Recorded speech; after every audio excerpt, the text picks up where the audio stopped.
Hi, everybody, and welcome to the Fayetteville Huddle.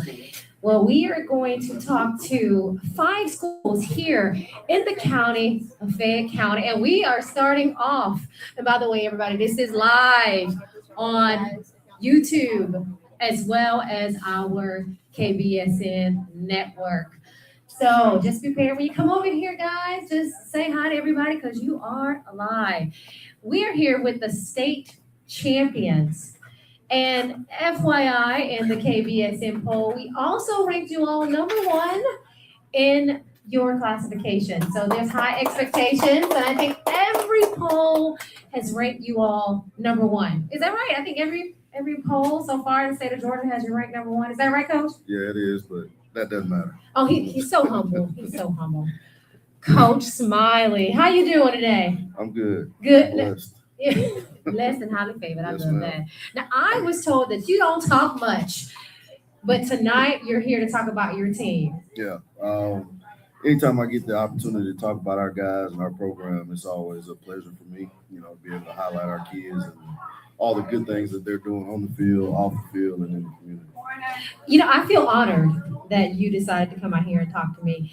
First, I want to ask you, and by the way, everyone that's watching live on YouTube, we will have two of the players coming up here in a second. They'll be sharing the mic. How has it been to have that very high expectations? Because a lot of people are thinking repeat. How do you stay humble? How do you keep your players humble and hungry since a lot of them have already won a state title? Just the idea of knowing that we have the possibility to do it again. We, our coaches, and our kids alike, we just try to keep a head down mentality and work. We're very big on making sure that they're very disciplined and detailed in the assignments that we have them to do. And I think that allows us to win the games that we play. So, well, we're definitely going to continue to harp on that. Our kids understand just because we won last year, that doesn't guarantee that we'll win this year. But I do think this senior class and this group that we have this year, they want to be able to make a statement and try to repeat. So that's the goal. Repeating is hard. It is. It Yeah. is. And that's one of the things we've also been preaching to them. Like last year, we kind of cruised through, the season. We're a very talented football team. I still think we have a very talented football team this year. But when people know you are a state champion, they're going to give you your best shot. And I think that's one of the things that we've tried to preach to our guys. We feel like this year is not going to be as easy as it was, but Right. we can make it as easy as we need it to be. It's just based on how we come out and play, and we have to do our job as coaches. But biggest thing for us is trying to put these guys in the best position possible so that they can be successful. I love to hear that. You all have a tall task coming up in your first game of the season, and that team was already beat. Mm-hmm. So, and now I don't know if that makes it a little easier, or you say, hey, we're still going to play them as if they are still known as a powerhouse. How do you approach a game like that when this team has already been seen that they can be beat, and you all were already coming in as an underdog? Does it change a little bit since they were beat? No, it doesn't, because my message to the kids were they're going to be desperate. They cannot afford to lose to us. They cannot afford to lose with us. More so with them being a 7A football team and us being a 4A school, bigger class, higher classification. And my message to the kids were we'll see a different Grayson football team come Friday night. I feel like they'll be desperate to make sure that they do get the win. And my message to our kids is we have nothing to lose. We're the underdog. Everybody's predicting us to lose. So we're just gonna go out and play, and let the chips fall on the mix. When you have a team like a 7A team, how do you approach them? Do you say, hey, like you said, everybody's expecting us to lose and they're desperate? Is it a sense of excitement though when you're playing, we'll say big boy? What is that feeling?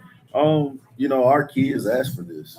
We had trouble scheduling games. A lot of people wouldn't play us because we did win the state championship. And I kind of asked some of the seniors, I was like, look, here's some of the guys that have reached out to say, hey, yeah, we'll play, and Grayson was one of them. And, but I think they see it as a challenge. We kind of operate as we feel like we don't get the respect that we deserve.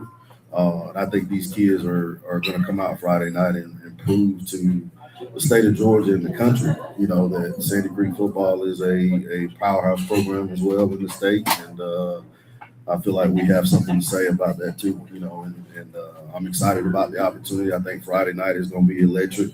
I think the community is going to come out and support. I think, this is one of those top games in the state that you don't want to miss. And I think our kids are ready for it. So, the thing is, we just got to come out and play our brand of football.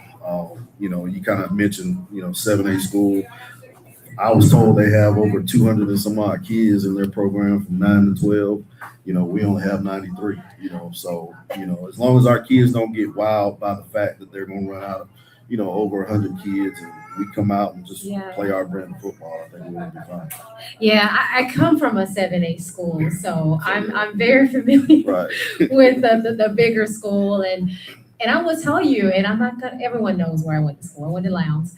So sometimes when people come down there, you have this expectation, but sometimes those big boys can fall. Trust me, I've seen a lot of that, unfortunately, supporting Lowndes over the years. So I think, your approach to say, hey, we may not have as many players, but again, it's only a certain amount of people that play on that field though, every night, right? So that's the thing. Yeah. We feel like we have our top 22 that we start on offense and defense. We feel like we can match up with 7A schools, Exactly. 6A schools. We feel like we're just as talented, just as good, and we're gonna get that opportunity come Friday. I'm really excited to see that. I want to know, what is the culture that you've built at Sandy Creek? Because you don't just win all those games and win a championship because you're good. It's also because of the culture and the man or woman at the helm of that, whether it's the AD, whether it's in your case the coach. What is the culture that you all have at Sandy Creek? To be honest, man, we have good kids. We have good kids that come from good families, and that makes it easier. I feel like our families, our parents, they trust us. They allow us to coach our kids hard, and with that, we demand a lot of discipline. We're no nonsense staff. Our kids know that they're not supposed to have on hoods or caps in the building. Wow. We try to, it's bigger than just football, and we try to stress that to our kids. Like, I'm big on making sure that our kids understand, academics come first, because a lot of times that's going to put them in the forefront to be able to receive the scholarships and things that they're capable of receiving. So we try to make academics a big priority, and then just making sure that they're role model students within the school building. Football player, a lot of people look up to football players, and I think I always tell my AD and our principal, my job is to keep problems off their desk, so I feel like if we can handle things in-house by making sure that our kids know that we're going to get the most out of them and demand that they be disciplined, demand that they're yes sir, no sir, yes ma'am, no ma'am type kids in the building, we feel like that leads to success on the field. So that's kind of the culture we built.